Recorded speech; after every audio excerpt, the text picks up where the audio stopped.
తల్లి యొక్క blood group రక్త గ్రూప్ నెగిటివ్ ఉంటే బేబీకి ఏదైనా ప్రమాదం ఉంటుందా? దీన్నే మనం RH ఇన్కంపాటబిలిటీ అంటామండి.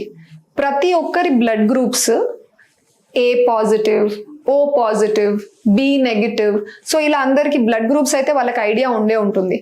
దీంట్లో చూస్తే మీకు 2 ఫ్యాక్టర్స్ ఉంటాయి. ఫస్ట్ ఒక ఆల్ఫాబెట్ వస్తుంది, అంటే అది అక్షరం ఏదో ఒకటి A, B లేదా O అయి ఉండొచ్చు.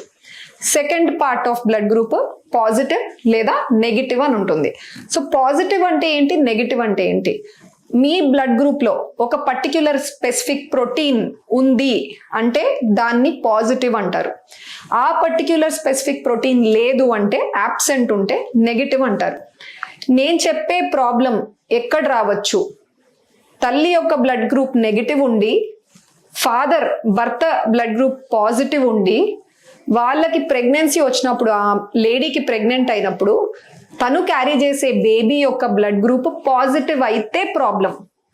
అంటే తల్లి యొక్క బ్లడ్ గ్రూప్ నెగిటివ్ ఉండి బేబీ బ్లడ్ గ్రూప్ కూడా నెగిటివే ఉంటే ప్రాబ్లం లేదు. ఓన్లీ వెన్ తల్లి బ్లడ్ గ్రూప్ నెగిటివ్ ఉండి బేబీ బ్లడ్ గ్రూప్ పాజిటివ్ ఉంటే అప్పుడు ఈ ప్రాబ్లం రావచ్చు. అది కూడా ఎలా జరుగుతుంది? ఒక లేడీ ప్రెగ్నెంట్ అయిన తర్వాత తన పొట్టలో బేబీని క్యారీ చేస్తూ ఉంటుంది. కొన్ని సందర్భాల్లో baby blood mother blood stream లోకి ఎంటర్ అవుతుంది, బ్లడ్ మిక్స్ అవుతుంది. ఎప్పుడెప్పుడు?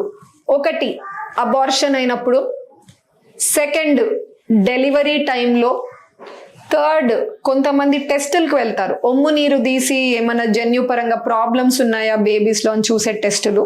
సో అటువంటి టైంలో కూడా baby blood mother blood mix అవ్వచ్చు. మిక్స్ అయినప్పుడు ఏమవుతుందంటే, ఇప్పుడు తల్లి బ్లడ్ గ్రూప్ నెగిటివ్ అంటే ఆ బాడీలో ఆ ప్రోటీన్ ఎప్పుడు లేదు.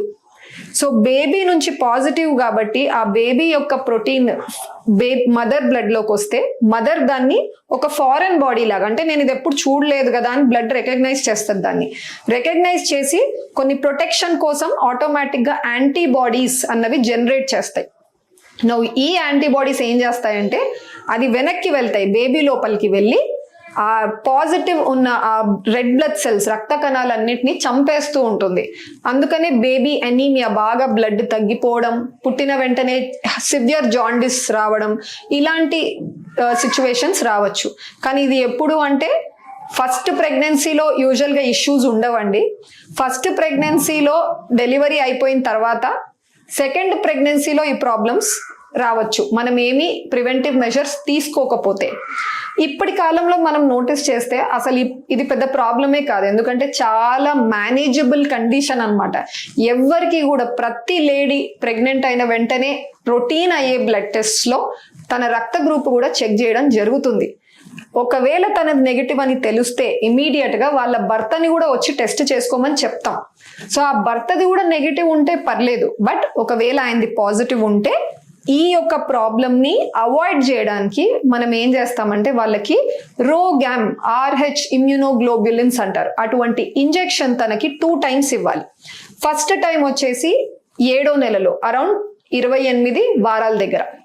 సెకండ్ ఇంజెక్షన్ వచ్చేసి పుట్టిన తర్వాత బేబీ అంటే డెలివరీ అయిన 72 గంటల లోపల, అంటే ఫస్ట్ 2-3 days లో ఈ ఇంజెక్షన్ ఇచ్చేయాల్సి ఉంటుంది. ఇచ్చేస్తే ఏమవుతుందంటే ఈ సెన్సిటైజేషన్ జరగదు కాబట్టి ఫ్యూచర్ ప్రెగ్నెన్సీస్ లో కూడా ఇబ్బందులు ఉండవు.